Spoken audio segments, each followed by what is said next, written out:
This lesson's on angle relationships, and we're going to start with vertical angles. So vertical angles are very important in geometry. There are two angles that are across from each other on intersecting lines, and they're always congruent. What that means is if you have two straight lines, so one, we need some arrows to make it a line, and two, the angles across from each other, so such as this angle here and this angle here, are always of equal measure or congruent. So if this angle is 100 degrees, this angle over here is 100 degrees. Similarly, these other opposite angles, so this angle here and this angle here, are also of equal measure. So if this one's 80, this one is also 80. Now, the reason we use every time we're asked to explain any of this is always the same. And it's commonly used in proofs as well. So this is a great thing to write in your things to remember. Intersecting lines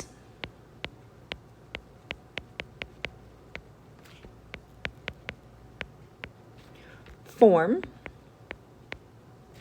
congruent vertical angles. So whenever you're asked to explain or prove, this is the phrase that should be going along with vertical angles. Now let's take a look at linear pairs. So linear pairs are two angles that are adjacent and supplementary on a straight line.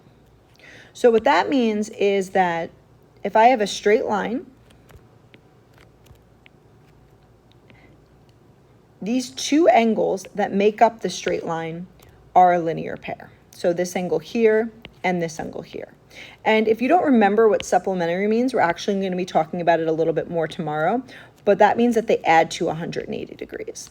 So if this is 110 degrees, that means this angle here must be 70 degrees. So that's a linear pair. Last but not least is angles around a point. So angles around a point, which are adjacent angles. Now we've used the phrase adjacent a couple of times already. If you don't know what adjacent means, write that on your things to remember. Adjacent just means next to. Okay, so that's a good vocabulary, next to. So adjacent angles are angles next to each other with the same vertex whose sum is 360 degrees. So that means if I have one point, any lines which come off of that point form angles, or I guess I should say rays, right?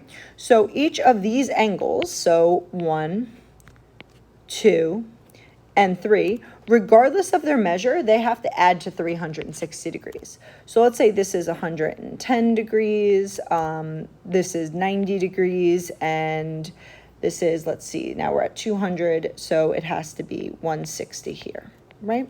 So not in proportion, but all of those together all have to add to 360 degrees. Those are angles around a point. So at this point, you have the note section of the foldable filled out. So, and we have something very important. Let me make this nice and blue for us, for our things to remember. Not blue, kind of purple, but you guys get the idea.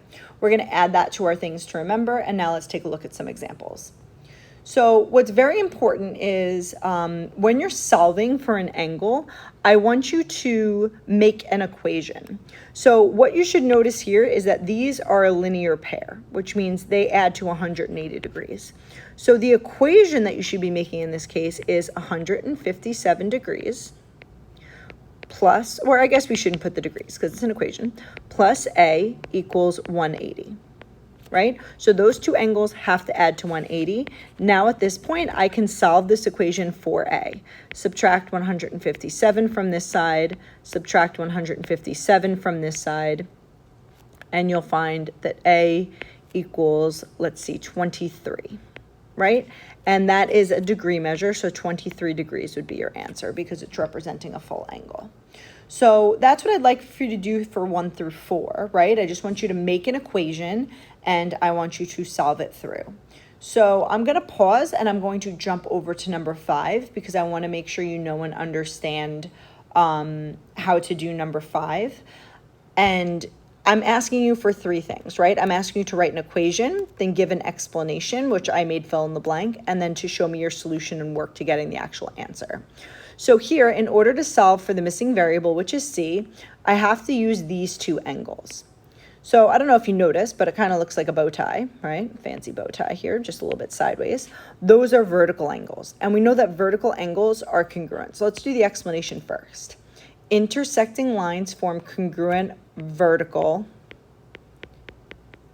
angles, which means the equation I can set up is 2c minus 3 equals 97. Okay, so I'm able to set them equal because I know that intersecting lines form congruent vertical angles.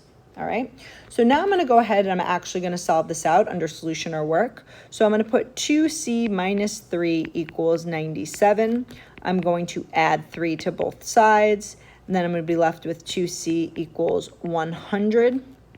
Divide by 2, divide by 2, c equals 50. Now, it's very important here that you don't put 50 degrees because it's not 50 degrees.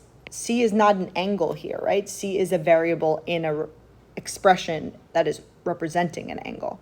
So here they didn't ask for anything, and I do apologize for that. I should have put solve for C, but our answer is 50, right? Because they didn't ask for anything further. Never circle your answers, never box your answers.